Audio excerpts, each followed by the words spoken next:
إلى ابنتي الغالية آية، أهدئ إليك تلك الكلمات وأنت مقبلة إن شاء الله على امتحان الثانوية العامة، فأنت حبيبتي يهدى إليك تلك الكلمات من قلبي إليك يا غالية على قلبي.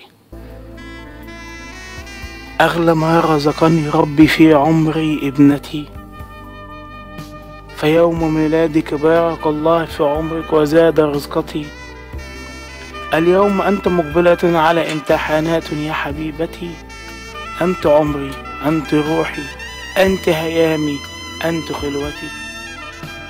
حبيبتي دع الأمر لله واعتمد عليه يا عزيزتي، فأنت لم تقصرين وجاهدت يا ابنتي، فدعائي لك أنت وأصحابك يا زهرتي، أن يرزقكم الله نجاحا باهرا يا أميرتي، وأن يرزقكم طاعة لله وسترا يا محبوبتي.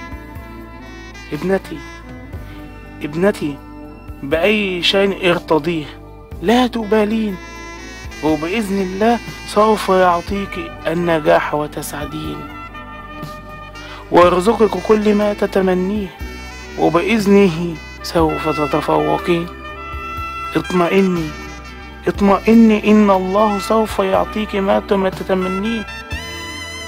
توكلي عليه فهو القريب الفارج المعين. ودعائي لك من قلبي أنت وأصحابك أن تكوني من المتفوقين. إهداء إلى ابنتي الغالية آية، من خواطر سيد عبد الله ساكس، كاتب الأسجال والأشعار العامية ابن البلد دي.